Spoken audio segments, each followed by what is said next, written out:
नमस्कार। हमने last class में वॉलंटरी नॉट फिट इंजूरिया की चर्चा की थी। आज मैं एक बहुत ही छोटा-सा टॉपिक लेकर आपके सामने आया हूँ, जिसको हम एक्ट ऑफ गॉड के नाम से जानते हैं, जो अपकृत्य का ही एक सिद्धांत है। एक्ट ऑफ गॉड, जिसको हम देवी कृत्य के नाम से भी जानते हैं।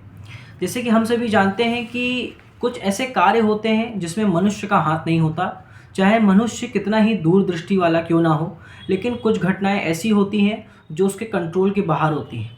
एक सामान्य बुद्धि वाला व्यक्ति कितनी ही सहूलियत बरत ले, लेकिन उसके बाद भी जो एक्ट ऑफ गॉड के अंतर्गत यदि कोई देवी कृत्य किया जाता है या ऐसा कोई कार्य जिसको मनुष्य रोक नहीं सकता, जो मनुष्य के द्वारा की नहीं जा सकती और मनुष्य उसका अनुमान भी नहीं लगा सकता कि ऐसी कोई घटनाएं होने वाली हैं। तो ऐसी सभी घटनाएं जो मनुष्य के हाथ के परे है या जिसको मानव के द्वारा रोका नहीं जा सकता, वो सभी कार्य देवी कृत्य के अंतर्गत, जिसको हम एक्ट ऑफ गॉड बोलते हैं, उसके अंतर्गत आता है। एक्ट ऑफ गॉड के अंतर्गत ऐसी घटनाओं को शामिल किया जाता है जिसका हम पहले से पूर्ण अनुमान नहीं लगा सकते, चाहे हम कितनी ही सावधानी क्यों ना बरत लें। लेकिन कुछ ऐसी प्राकृतिक घटनाएं होती हैं जिसका हम पूर्ण अनुमान लगा लें या फिर हमको पहले से ऐसी घटना की जानकारी हो जाए, उसके बाद भी हम उस घटना को रोक नहीं सकते। जैसे इस संबंध में सालमंड ने एक बहुत अच्छी डेफिनेशन दी है कि act of God is any event which could not have been prevent by reasonable care on the part of anyone.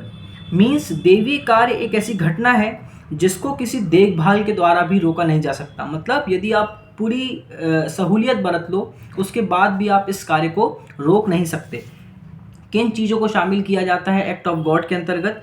जैसे कि ज़रूरत से ज़्यादा वर्षा हो जाना, है ना, घोर वर्षा हो जाना, या फिर बाढ़ आ जाना, बिजली गिर जाना, पेड़ गिर जाना, चक्रवात आना, अर्थक्वेक हो जाना। तो ये सभी चीज़ जो है वो देवीय कृत्य के अंतर्गत आती है ना। जैसे कि आप बोल सकते हो कि हैवी रेनफॉल हो जाना, टॉर्नेडो, है ना, फेल्स ऑफ लाइटिंग, ज़रूरत से ज़्यादा जो है वो बिजली कड़कना या बिजली गिर जाना।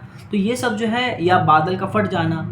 तो कुछ घटनाएं ऐसी होती हैं जो हम और आप जो हैं कितनी भी कोशिश कर लें, लेकिन उसके बाद भी हमारे द्वारा वो घटनाएं रोकी नहीं जा सकती। तो वो सभी घटनाएं जो हैं वो एक्ट ऑफ गॉड के अंतर्गत शामिल की जाती हैं। तो यदि कोई ऐसा कार्य हुआ है या किसी पर्सन को ऐसा कोई लॉस हुआ है जिसमें किसी भी मनुष्य का हाथ नहीं है, जो पूरी तरीके से देवीय कृत्य है, तो उसमें हम जो है कंपनसेशन की मांग नहीं कर सकते। इस संबंध में बहुत सारे महत्वपूर्ण वाद हैं। कुछ इंपॉर्टेंट केस लॉस की चर्चा मैं अभी आपके सामने करूंगा। जैसे कि Saraswati Parabhai versus grid corporation of Orissa and another. इस केस में कोर्ट ने ये डिसाइड किया था। इस केस में हुआ क्या था बेसिकली कि सड़क पर एक बिजली का खंभा गिर गया था, जिसके कारण एक व्यक्ति जो है वो उस खंभे के संपर्क में आ जाने के कारण उसको करंट लग गया था और उसकी मौत हो गई थी। उस दिन हुआ क्या था कि ज़रूरत से ज़्यादा आंधी या तूफान आ गया था, जिसके कारण वो खंभा गिर गया। इसको एक्ट ऑफ गॉड का नाम दिया गया, बट उसमें कॉरपोरेशन की गलती थी, तो इस कारण से जो है वो उसको देवी कृत्य नहीं माना गया। Saraswati Parabhai versus grid corporation of Orissa. Second case है रामलिंगा नादार वर्सेस नारायण AIR 1973। इस केस में क्या हुआ था, एक ट्रक में बहुत सारा सामान जा रहा था। अचानक से किसी गांव ने क्या किया, उस ट्रक में रखे हुए सामान को पूरी तरीके से लूट लिया। बाद में जब ये मामला कोर्ट में गया, तो केरला हाई कोर्ट के सामने जब ये मामला गया, तो ये कहा गया कि भैया ये एक्ट ऑफ गॉड है। तो इसमें हाई कोर्ट ने ये बोला कि देखिए, यदि किसी व्यक्ति के द्वारा या व्यक्ति के समूह के द्वारा यदि कोई एक्ट किया जाता है, तो हम उसको जो है वो एक्ट ऑफ गॉड नहीं बोल सकते। तो इसके अंतर्गत जो है वो कंपनसेशन देना पड़ेगा आपको।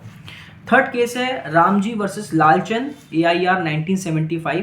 इस केस में क्या हुआ था कि एक ड्राइवर रहता है, वो गाड़ी चला रहा होता है, अचानक से उसको नींद आ जाती है और गाड़ी का एक्सीडेंट हो जाता है। बाद में वो एक्ट ऑफ गॉड का बचाव लेता है, लेकिन कोर्ट बोलती है कि आपको नींद आना ये एक्ट ऑफ गॉड के अंतर्गत शामिल नहीं हो किया जाएगा और आपको कंपनसेशन देना पड़ेगा।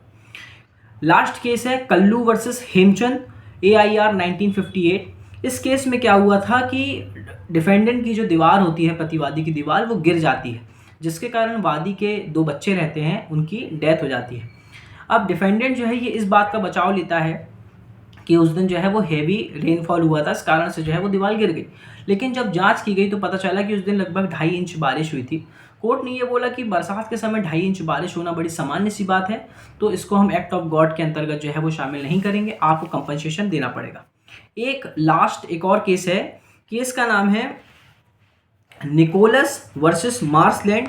इस वाद में क्या हुआ था कि डिफेंडेंट की जो मेड़ होती है वो टूट जाती है, झील लेक जो है वो टूट जाती है, जिसके कारण वो पूरा पानी जो होता है वो वादी की घर में और वादी की पूरी ज़मीन में जो है वो पूरा पानी चला जाता है।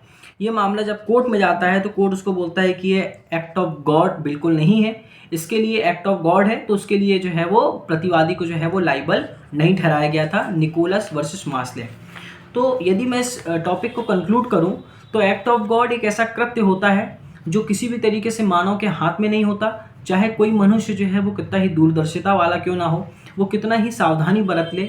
लेकिन इतनी ज़्यादा टेक्नोलॉजी बढ़ गई है, लेकिन उसके बाद भी कुछ कार्य ऐसे होते हैं जो हमारे कंट्रोल के बाहर होते हैं। तो ऐसा कोई भी काम जिसमें मानव का हाथ ना हो या जो प्राकृतिक घटनाएं हो, जिसको एक सामान्य मनुष्य जो है वो उसको रोक नहीं सकता, ना ही उसको जनरेट कर सकता है, तो वो सभी घटनाएं जो हैं वो एक्ट ऑफ गॉड, जिसको हम देवी कृत्य बोलते हैं, उसके अंतर्गत शामिल की जाएंगी। धन्यवाद।